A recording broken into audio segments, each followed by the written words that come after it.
Bismillahirrahmanirrahim.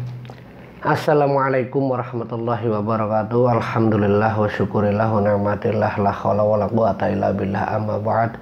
Jumpa kembali di channel Sunyi Sepi.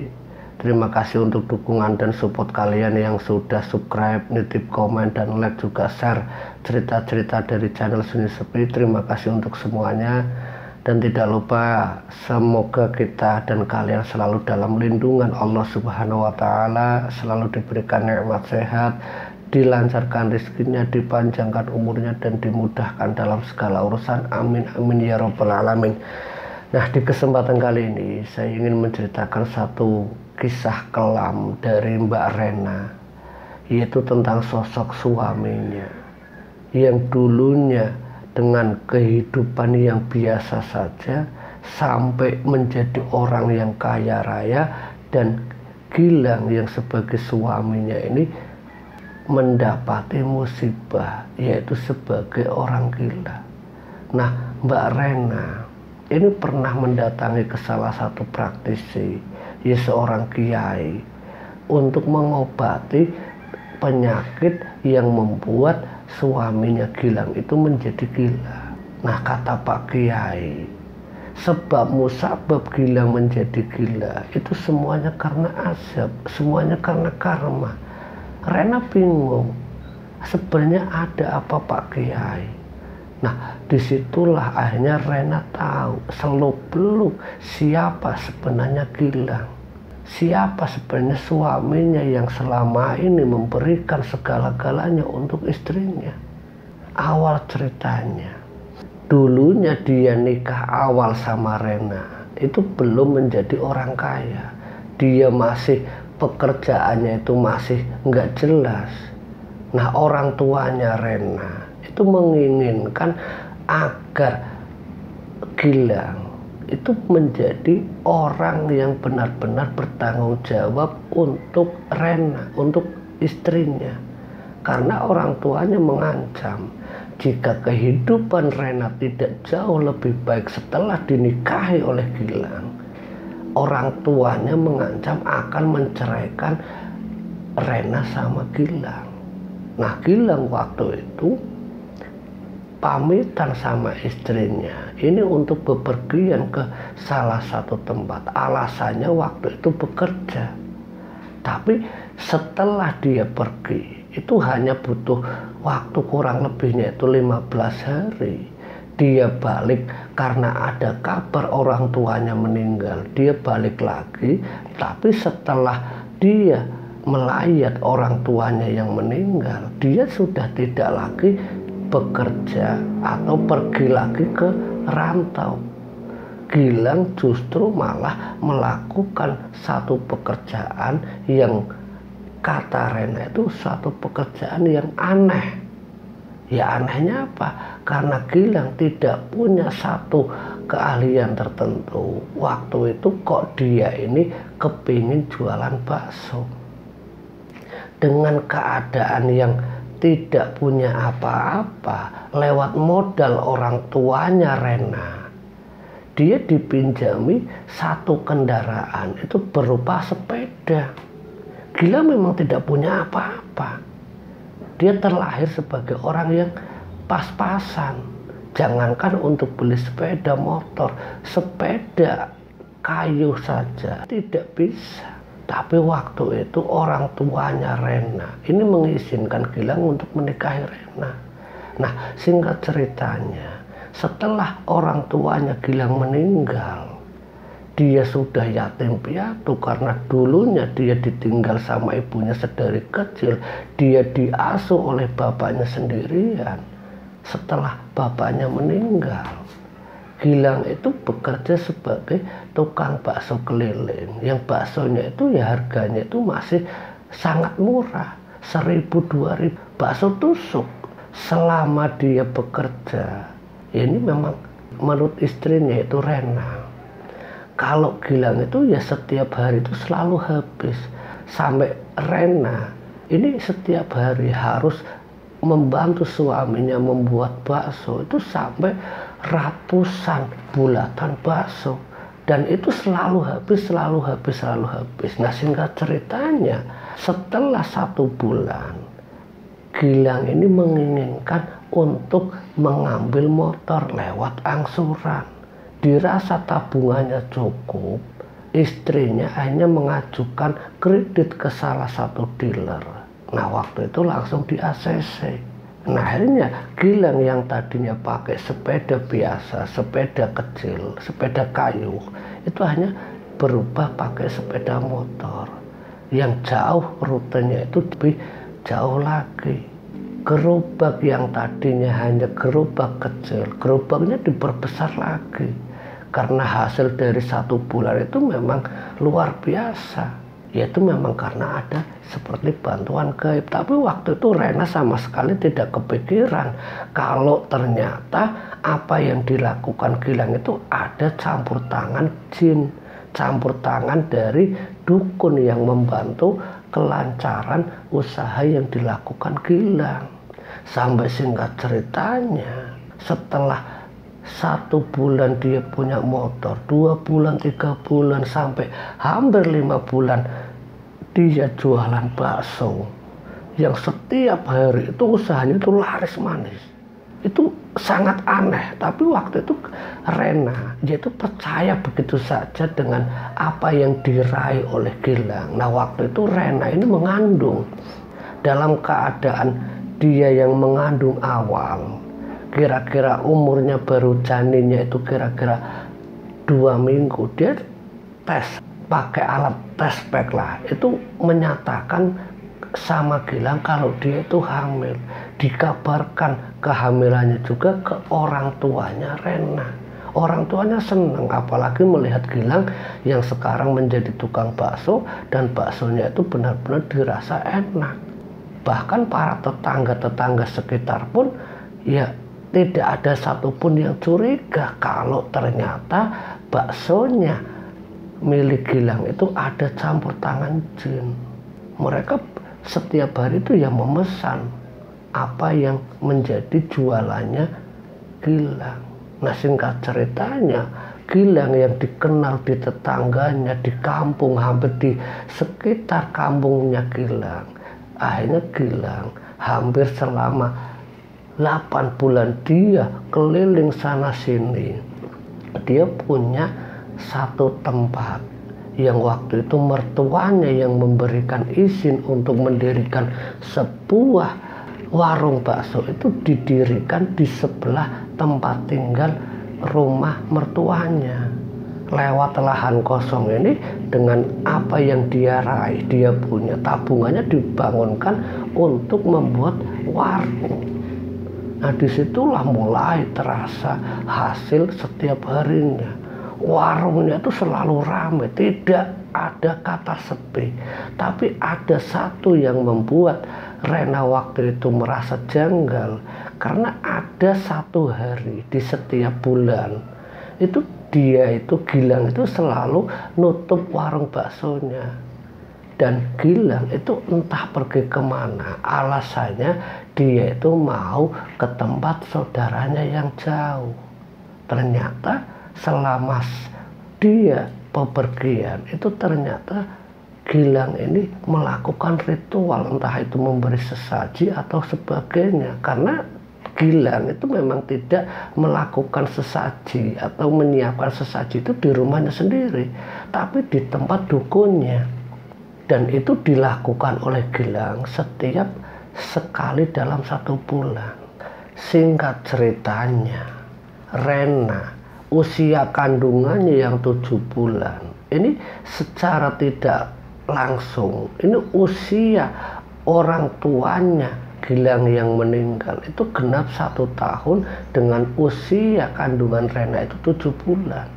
Dan saat usia 7 bulan itu kandungan atau anak yang di dalam kandungannya Rena ini mengalami kontraksi yang membuat janin di dalam perutnya Rena itu seperti tidak ada pergerakan.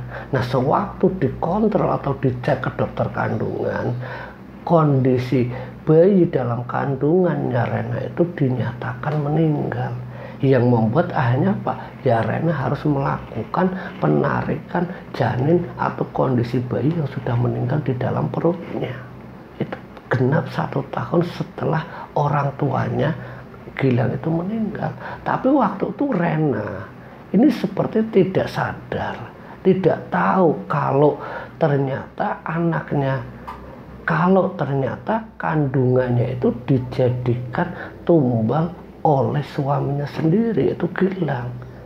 Waktu itu suaminya bilang ke Rena kalau dia itu terlalu lelah membantu suaminya yang bekerja sebagai tukang bakso karena jarang istirahat, yang inilah penyebabnya dan inilah dampaknya. Akhirnya kondisi anaknya itu meninggal. Dan setelah Rena ini mengalami gagal untuk melahirkan anaknya, karena anaknya sudah meninggal, gagal mempunyai anak, mertuanya Rena kecewa. Cucu pertama yang diharapkan tidak bisa dihadirkan ke dunia. Orang tuanya Rena sempat kecewa, tapi apa mau dikata, karena Rena ia memang mengandung secara baik-baik, tapi kenyataannya harus meninggal dunia.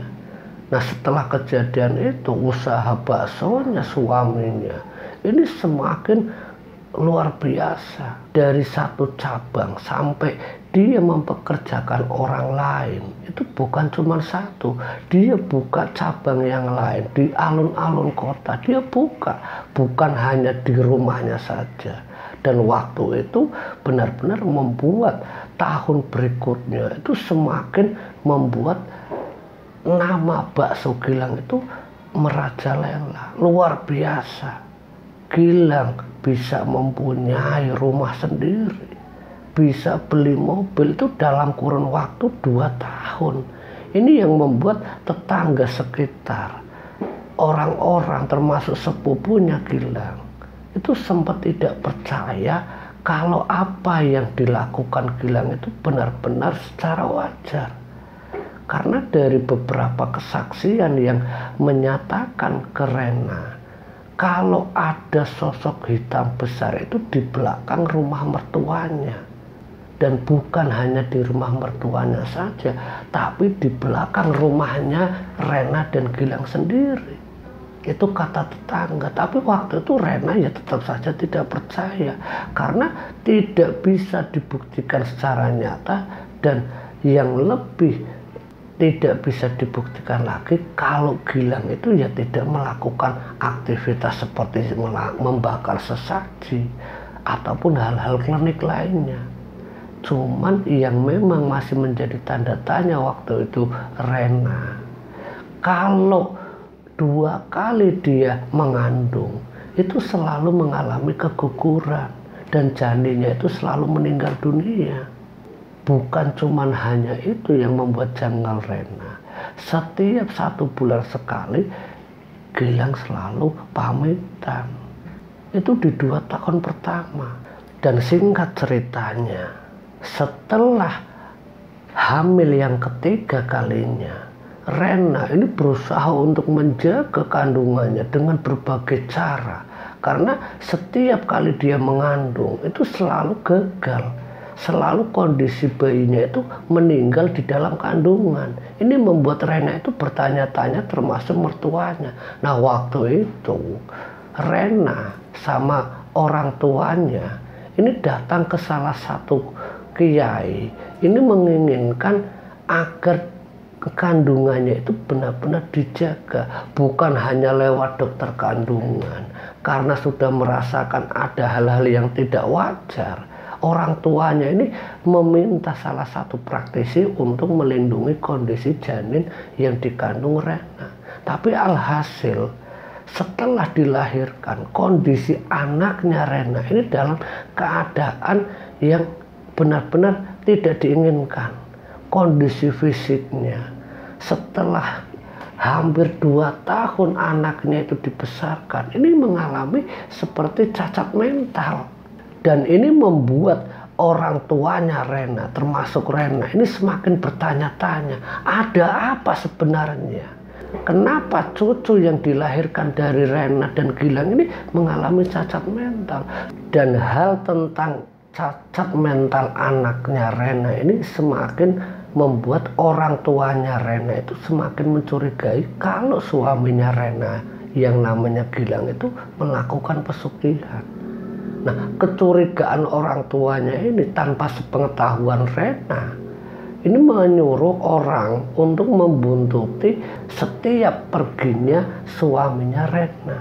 Dan alhasil setelah beberapa kali mengikuti kemana perginya suaminya Rena yaitu Gilang, ini terjawab kalau Gilang itu perginya ke salah satu tempat dan menemui orang yang pakaiannya serba hitam, dan itu menjelaskan kalau dia itu adalah dukun pesugihan.